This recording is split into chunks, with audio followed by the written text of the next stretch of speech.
Have you seen any of these, or do you know about these now? Has Craig drilled this into you?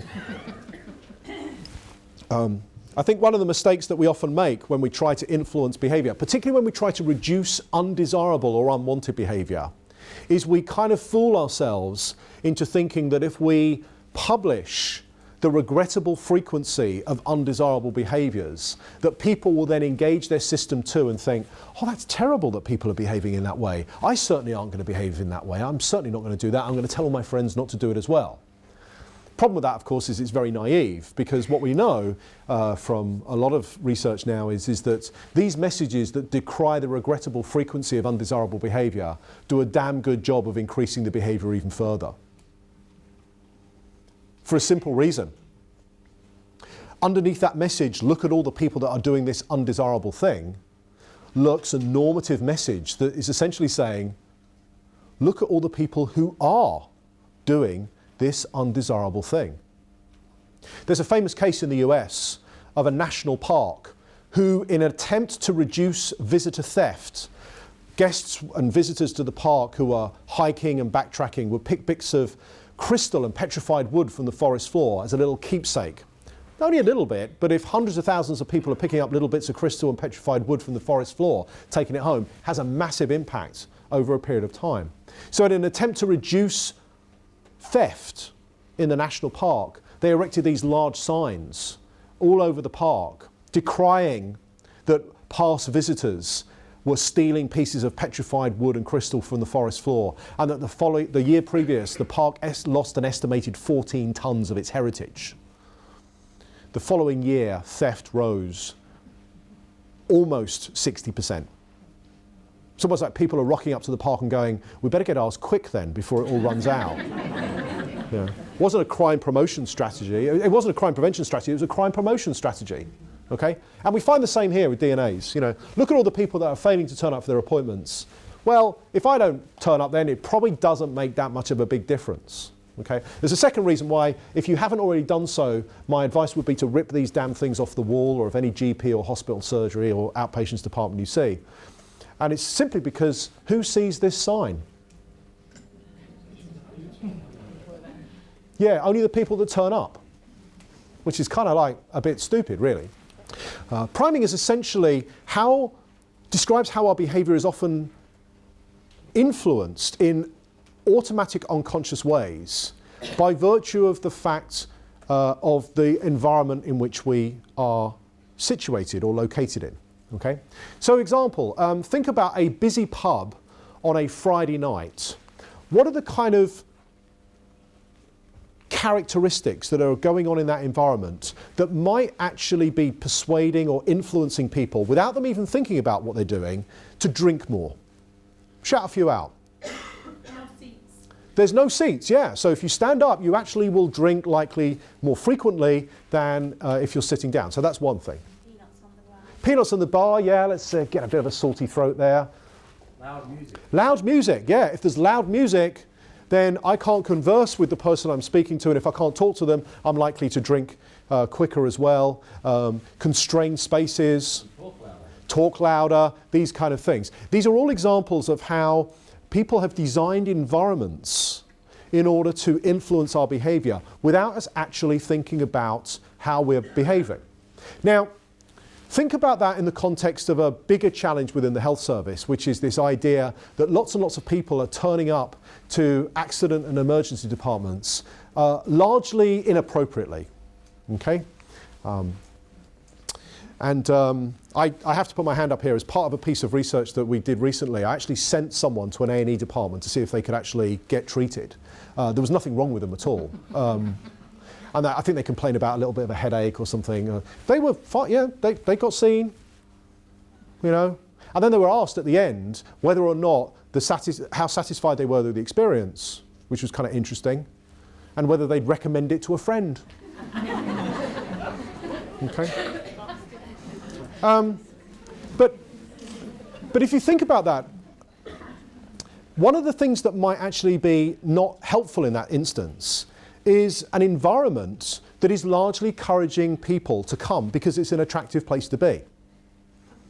And you see all these kind of bizarre sometimes behaviours that are occurring where, suddenly the A&E department is fitted out with new seats, liquor paint, an aquarium I saw in one, nice classical music, these kind of places. Wonderful, nice places to actually be. Certainly more preferable to that dingy GP single-handed surgery down on the corner that's in that old Victorian building that's a bit smelly and has got mould, etc., etc. No wonder we're encouraging more people to go to the more attractive place, because the environment is nice. And they bring their family and friends as well, okay? And then when it gets really, really busy, we do stupid things like build a bus stop outside so it makes it easier for people to get there. And the one thing that we don't see is enough blood and ambulances. So therefore, there is no sign that this is an accident and emergency department. So I'm taking it to a bit of an extreme to prove a point, but the point is this. The way you design environments can have a significant influence over people's reaction and behaviour within those environments, okay? And therefore, if we start to design environments that are actually too nice in some instances, and then we start to complain about the fact that too many people are using it, well, no surprise, really. Okay, affect is the A in mind space. Simply put, people's behaviour is often influenced and almost activated by the way they're feeling or their emotional reaction to something. And oftentimes it occurs without us even realising it. So we'll all have that experience where we get into an altercation with someone, an argument with someone, and suddenly we're in that kind of situation where we're pitting against someone else, and we don't even know why. Something must have happened that has, activated this altercation, but we're in it before we even think about what's actually activated it. Such is the power of these emotional responses. There are a couple of emotional responses that I think are especially important. Attractiveness is one. We're much more likely to engage with those things that we actually see attractive, so maybe more fuel on that A&E environmental story. And fear is another one. Fear and disgust, actually. We'll talk briefly about each of those two. Here's the fear one. I quite like this. Turns out that when it comes to changing behaviour, a little bit of a fear is actually a good thing. A little bit of fear is actually a good thing, provided that it's rather accompanied with an immediate action that individual can take to reduce that threat. Okay, so here's one example, the FAST campaign, which I'm sure you're all familiar with, that led to a significant increase in the number of appropriate reported 999 calls for people that were having transischemic attacks and strokes. Another one, back to our friend Kevin Vollet from the US, finds that enrolment in flu vaccinations and immunisation campaigns can rise considerably, actually, when people are told about what the risks are if they fail to get vaccinated, and then are given a simple piece of information that will help them get vaccinated. And sometimes that simple piece of information was a map to the immunisation centre. Okay? The only downside here is I am not advocating too much fear. Too much fear can have actually a counterproductive effect, almost like people are burying their head in the sands and not wanting to listen at all. And I think that might go to explain why sometimes smoking cessation campaigns, tobacco-free campaigns can sometimes backfire or have no effect at all. They are so fear-inducing, or the fear or the implication is framed as so far in the future that our future selves, because they're strangers to us, are likely not to be affected by them. Okay, and two more. Commitment. One of the things that we prefer to do as a species is to be committed and be consistent to our values, our beliefs, and our self-ascribed traits. It's a rather nice attribute to be known about from a societal perspective. If you're known as someone that lives up to their commitments, that, lives up to their promises, is consistent, is largely predictable, they're kind of nice, attractive traits to have and to be known for in a society and in a population. And it turns out that those commitments that we are most likely to live up to are commitments that generally start quite small and are effortful and known to others. And this effortfulness and publicity is an important aspect.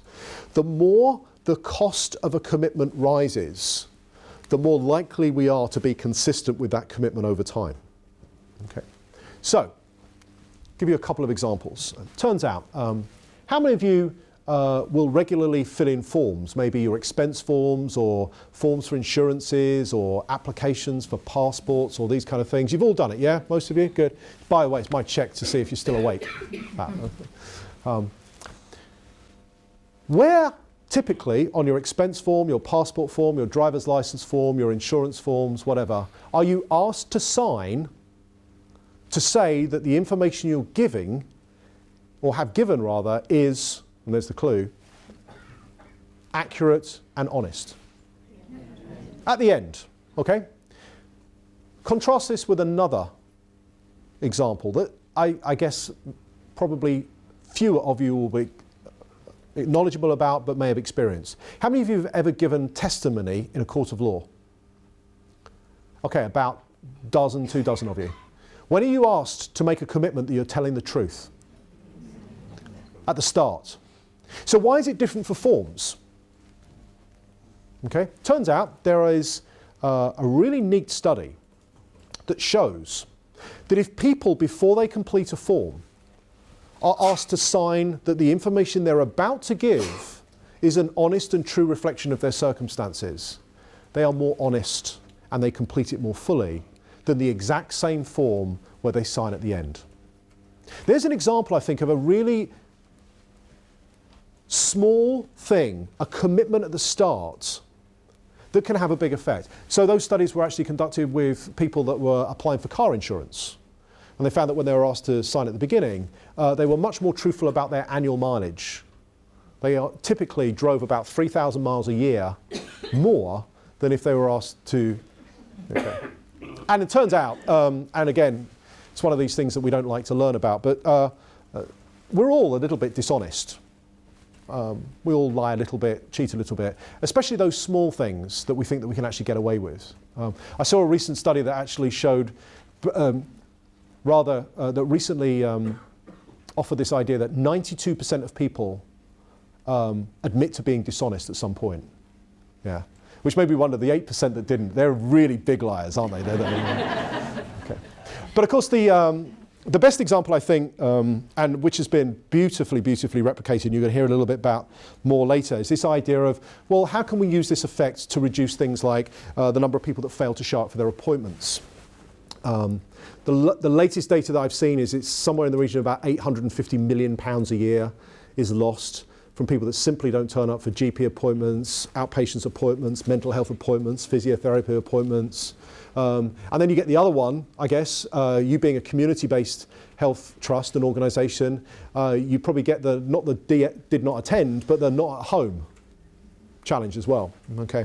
And here's what we found, that taking 2 insights from the commitment literature, the first is getting people to verbally repeat back the time and day of their appointment before the receptionist or the health clerk puts the phone down. They're actively rather than passively engaged, led to a modest but significant reduction of about 3.5% compared to a control. 3.5% reduction of an £850 million problem in health. I'm sure you can put that money to better use than simply pouring it down the drain. And then the other one, of course, was this idea that the more active and the more public people are involved in making commitments, it amplifies the effect even more. So those people that were making appointments in GP surgeries, follow-up appointments, these kind of things, instead of the nurse or the doctor or the receptionist writing down the details on the card, the blank card was given to the individual to write down themselves. 18% reduction in no-shows, 18% reduction of a multi-million pound problem. And we're now in a situation where we can start to kind of build hospitals and GP surgeries and employ more nurses. And I think that's the undercutting message here from me is that some of these things are so small, so cost effective, but the upsides are so large that it would be, I think, folly not to consider them. The E in Mindspace stands for ego. So essentially, we act in ways, or we prefer to act in ways that allow us to feel better about ourselves. Okay? So just by way of a show of hands, how many people in the room would consider themselves to be an above average driver? The vast majority of you, yeah. How can that be? Yeah? But there's an example of how, you know, our thoughts, our perceptions kind of shape our behaviours in ways so that allow us to feel better about ourselves, that ego thing. A couple of things that I think are especially important. The first one is this idea of self-consistency. One way in which we can help people feel better about themselves is to point out how the behaviours we are asking them to or encouraging them in them is consistent with other ego-enhancing commitments that they've made previously. Okay? So there's a wonderful, wonderful set of studies that I think speak very neatly to a challenge that we all know that happens in health, which is oftentimes the biggest or the most challenging individual in the health system to influence is not patients. Is it? Who is it? And a particular type of staff I often hear. It's the doctors, yes. Adam Grant, who's a dear friend of ours from the Wharton School of Business, a social psychologist, an absolute star in this field. He ran an experiment a couple of years ago that he published in Psychological Science, which I think speaks beautifully to this idea of self-consistency. What small thing could be done in a hospital environment that significantly increases the number of doctors who will routinely sanitize and clean their hands after they go from bed to bed and move from ward to ward and department to department? Okay? So it turns out there's lots of things that you can actually do. You can pump kind of lemon scent and bleach into the air conditioning, and that kind of has a priming effect. People are more likely to wash their hands. But what Adam decided to test was 3 different types of messages. The first message was a simple kind of salient message that said, gel in, germs out. Okay, so the gel in, germs out campaign, and we've all seen these types of campaigns, prominently displayed next to the hand sanitizers, randomly assigned across the hospital, and the impact to them was compared to just the standard, you know, sanitize your hands. The gel in, germs out campaign had no effect at all, compared to doing nothing. Okay? So they thought, well, let's try something else. Let's think about, well, why are doctors doctors? What are they in the business of doing? You know, they're in the business of maintaining health, promoting health. And what better person to promote the health of than themselves? So Adam put a second set of signs up that actually said, by sanitizing your hands, you protect you. You're protecting yourself from the transmission of germs, infections, viruses, and things like this. Prominently displayed across these hospitals, again compared to a control where no message.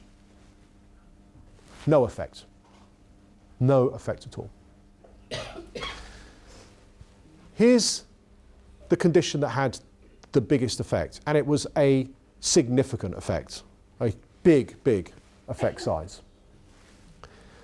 Not gel in, germs out, not washing your hands between patient consultations will protect you.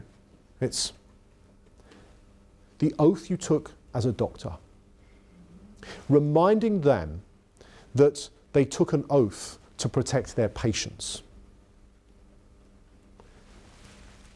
It was a self-consistency cue that had the effect. So I think sometimes, some ways in which we can encourage people to behave in desirable ways is often just to simply remind them of those commitments they've made in the past that ideally they would like to be self-consistent with over the future. And I think, you know, when you think about these mind space effects, one of the, I think, final thoughts that I'll leave you with is the reason why I believe that what you've been doing up here in recent years with Craig and his team is to be absolutely lauded and encouraged and praised. Because unlike years gone by, we now have good scientific evidence and research to back up these ideas. It's not hunch, it's not guesses, it's not intuition. You know, so there's one reason why I think it's important that these mind space effects are deployed. Of course, they could be self-funding, cost-effective. It doesn't actually cost that much money to arrange for someone's expertise to be introduced, to ask that extra question, to encourage a reduction in DNAs. You know, to not perhaps change an environment to make it more attractive so that more people turn up when we don't want them to. These are cost-effective interventions with universal applicability, okay? They are first-order effects. We may in the discussion later and in some of the case studies talk about how they play out across different social groups and social networks, but they have largely universal effects. And you can test and learn how to use them yourself. You know, you don't have to take my word for it. You can take these insights, you can run little experiments, and I really would encourage you to actually do that. And perhaps most importantly of all, we can do so without actually taking choice away from people. We're not forcing people into change. We're not creating new laws, legislations and regulations which are burdensome, expensive, and let's face it, just piss people off sometimes. Instead, we can do it in non-coercive ways. So I think for that reason, there's very, very good data behind this idea of, as a set of tools, I think you're in a really neat position to be able to think about how they can apply to some of the challenges you actually face. And I believe that after coffee, you're going to have an opportunity to hear about some of those very real examples that are occurring here in the Northwest. But thank you very much indeed for your attention. I think we've got maybe a couple of minutes for questions before we take coffee, but for now, thank you very much indeed. And who do I hand back to? Yes, thanks. Craig, Thanks. thank you.